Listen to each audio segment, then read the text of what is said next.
Hudhud తుఫాన్ ఎంత బీభత్సం సృష్టించింది, ఈ ఉత్తరాంధ్రాని ఎంత కకావికలం చేసింది. మరీ ముఖ్యంగా విశాఖపట్నం నగరం ఎంత కళావిహీనం అయిపోయింది అని ప్రత్యేకించి నేను చెప్పడం అవసరం లేదు.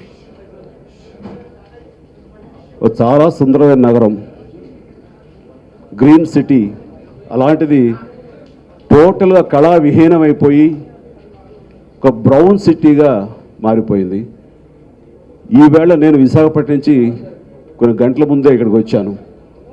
చూస్తుంటే ఆ గతంలో ఉన్న మోడ్లోంచి చిగుళ్ళు వస్తుంటే ఎంతో కొంత ఊరటగా అనిపించింది. అబ్బా, హాయిగా అనిపించింది. ఆ పచ్చదనం మళ్ళీ చిగురించింది. అయితే అది సరిపోదు. జరిగిన ఆస్తి నష్టం కానివ్వండి, ప్రాణ నష్టం కానీ అది ఎవరు తీర్చలేంది. దాదాపుగా ఎంత ముందస్తు జాగ్రత్తలు తీసుకున్నా 64 మంది అందులో ప్రాణాలు పోగొట్టుకున్నారు. లెక్కల ప్రకారం, ప్రభుత్వ లెక్కల ప్రకారం 70,000 కోట్ల రూపాయల ఆస్తి నష్టం జరిగింది. వాస్తవం. దీనికి స్పందిస్తూ ప్రజానీకం ప్రతి ఒక్కరు కూడా చాలా బాధతోటి, సానుభూతితో ప్రతి ఒక్కరు విరాళాలు ఇవ్వడానికి ముందుకు వస్తున్నారు. ఇది ప్రతి వారిని అభినందించదగ్గ విషయం.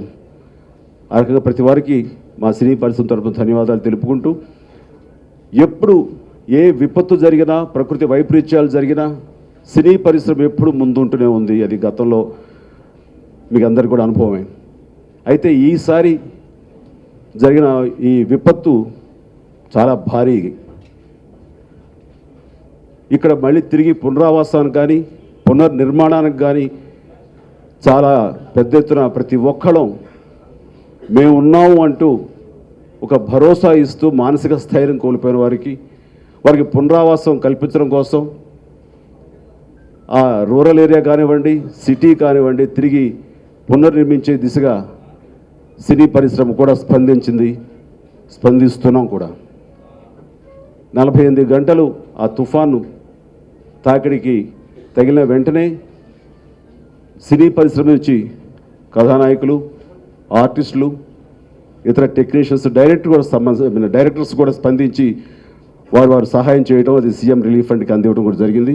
దాంతో సరిపోయింది అనుకోకుండా ఈ రోజున ప్రతి ఒక్కరూ ఈ సినిమా పరిశ్రమ నుంచి మేము సైతం ఉన్నాము అంటూ ప్రతి ఒక్కరికి ఆ యొక్క సంతృప్తి, ప్రతి ఒక్కరం కూడా ఇతోదిగా మేము సహాయపడ్డాం అన్న భావన కలిగించడం కోసంగా ఈ రోజున పెద్ద ఎత్తున ఒక కార్యక్రమం మేము మొదలుపెట్టాం. ఈ సందర్భంగా ప్రత్యేకించి తమిళనాడు ఆర్టిస్టులు కూడా మనం ఈ సందర్భంగా వాళ్ళని ప్రస్తావించాలి. వాడు కూడా భూరి విరాళం ఇవ్వడం జరిగింది. వారికి కూడా తెలుగు పరిశ్రమ తరపున మా ధన్యవాదాలు. ఈ కార్యక్రమం ఇది చాలా వినూత్న రీతిలో ఉంటుంది, చాలా భారీగా ఉంటుంది. అండ్ ఒక మ్యారథాన్ ప్రోగ్రాం అనుకోవచ్చు. అంటే ఈ నెల 30వ తారీఖున ఉదయం 10 గంటల నుంచి సాయంత్రం రాత్రి 10 గంటల వరకు కూడాను కంటిన్యూస్గా జరుగుతుంది. ఇప్పుడు మనకున్నటువంటి మీడియా ఛానల్స్ని అవైలబిలిటీని బట్టి వాటిని ఆసరా చేసుకుని ఈ ప్రోగ్రాం కొనసాగుతూ ఉంటుంది. కాబట్టి ఇది గతంలో ఎప్పుడూ విన్నది కాదు, కన్నది కాదు. దీని ద్వారా ప్రజలని వాళ్ళకి వినోదం అందివ్వడంతో పాటు వాళ్ళందరినీ కూడా పార్టిసిపేట్స్గా చేయాలి. వారందరూ కూడా ఇందులో ఈ సహాయ కార్యక్రమంలో మా వంతు కూడా ఉందన్న తృప్తి వాళ్ళకి కలగజేయడం కోసంగా ప్రధానంగా మేమందరం దీనికి ప్రయత్నం చేస్తున్నాం. ఈ యొక్క ప్రోగ్రాం డిజైన్ చేయడంలో కానీ, ఈ కాన్సెప్ట్ తీసుకురావడంలో, అందరి డేట్లు కూడా వాళ్ళ సౌలభ్యం కూడా చూసుకోవడంలో కొంచెం జాప్యం జరిగింది. ఇది జాప్యం కాదు, ఇది తీసుకొస్తున్న సమమైన సమయమే. అయితే దీని వెనకాల ఇది ఇంత పగడ్బందీగా, ఇంత ప్రణాళికాబద్ధంగా జరగడానికి కారణమే చాలా పెద్దలంతా పనిచేశారు. ప్రతి ఒక్కరి పేరు పేరున మేము అభినందిస్తున్నాం.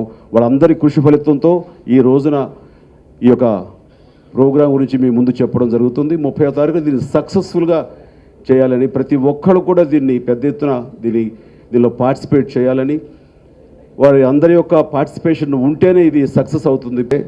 ఒక 50 లక్షల వర్త్ ఆఫ్ ప్రైజెస్ ఈ 104 మందికి ఏ రూపంలో అయినా రావచ్చు, ఎంత వర్త్లోనే రావచ్చు.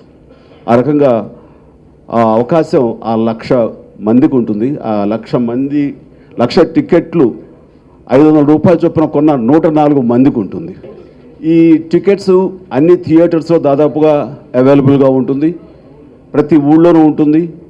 ఆ పార్టిసిపెంట్స్ ఎవరైతే పార్టిసిపేట్ చేయాలనుకుంటున్నారో వాళ్ళు 500 రూపాయలు తీసుకుని ఆ టికెట్ కొనుక్కోవచ్చు. ఆ లక్కీ డ్రా అనేది 1 డే ముందో 2 డేస్ ముందు చెప్పడం జరుగుతుంది. కాబట్టి దూరం ఉన్నవాళ్ళు కూడా ఇక్కడ ట్రావెల్ అయ్యి రావడానికి ఈ వెన్యూకి అవకాశం ఉంటుంది. ఆ రకంగా ఒక క్లారిటీ అనేది రాను పబ్లిసిటీ ద్వారా మీకే లభిస్తుంది. సో ఎలాంటి కన్ఫ్యూజన్ అవసరం లేదు. తర్వాత 4వ విషయం, చాలామంది దూర ప్రాంతాల నుంచి కూడా మేము డొనేషన్స్ ఇవ్వాలనుకుంటున్నాం.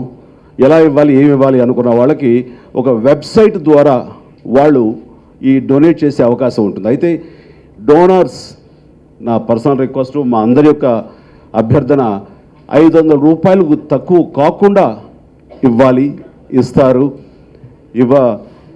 ఇచ్చే పెద్ద మనసు వారికి ఉందని చెప్పేసి కోరటం జరుగుతుంది. ఇది ఫారెన్ నుంచి కూడా ఇవ్వచ్చు సార్, ఇతర దేశాల నుంచి కూడా. ఆ వెబ్సైట్ పేరు మేము సైతం.com, MEMUSAITAM.com. ఆ వెబ్సైట్లో మీరు బ్రౌజ్ని ఎంటర్ అయ్యి మీ అంత్యవాళ్ళు ఉన్న విరాళం అది మీరు ఇవ్వగలిగితే చాలా సంతోషం. మీరు ఇచ్చే ప్రతి పైసా బాధితులు ఉన్నారు వాళ్ళందరికీ కూడా ఇది చేరుతుంది. ఏదో రూపంలో వాళ్ళు మళ్ళీ తిరిగి పునర్జీవం పొందగలుగుతారు. కాబట్టి ఆ రకంగా 50 మంది విదేశీయులను కానీ, దూర ప్రాంతాల్లో ఉన్న తెలుగు వారిని కానీ, పెద్ద మనసున్న ఇతరులను కానీ ఇందులో పార్టిసిపేట్ చేయాలి. ఈ వెబ్సైట్లోకి మీరు ఎంటర్ అయ్యి ఆ యొక్క అమౌంట్ని మీరు ఇవ్వగలిగితే కనుక చాలా సంతోషం. ఇది ప్రత్యక్షం అందరి తరపు నుంచి మిమ్మల్ని పత్రికా ముఖంగా ఈ యొక్క మీడియా సమూహంలో మిమ్మల్ని అందరినీ అభ్యర్థిస్తున్నాం. ఇక మిగతా విషయాలు ఏమున్నాయి, చాలా గేమ్స్ ఉన్నాయి. ఈ కొద్ది దాంతోనే కాదు, ఊపిరి తిరగకుండా ఉన్నటువంటి ఎన్నో వినూత్నటువంటి ఎంటర్టైన్మెంట్ ప్రోగ్రామ్స్ ఉంటాయి. అలాగే గేమ్స్ ఉంటాయి, గేమ్ షోస్ ఉంటాయి, టాక్ షోస్ ఉంటాయి, అలాగే ఎంటర్టైన్మెంట్ డ్యాన్స్ ప్రోగ్రామ్స్ ఉంటాయి, అలాగే స్కిట్స్ ఉంటాయి, కామెడీ షోలు ఉంటాయి, అలాగే క్రికెట్తో పాటు కబడ్డీ ఉంటుంది. నన్ను ఆడించకండి.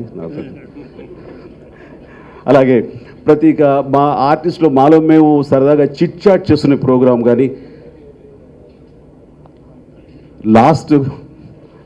లాస్ట్గా అంత్యాక్షరి ఉంటుంది.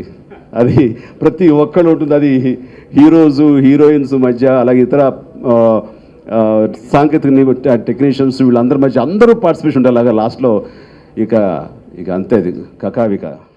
30వ తారీఖు పొద్దు నుంచి సాయంత్రం వరకు కంటిన్యూస్ ప్రోగ్రామ్స్ ఉన్నాయి. అందరినీ ఎంటర్టైన్ చేయడానికి, ఈ ఫండ్స్ రేజ్ చేయడానికి.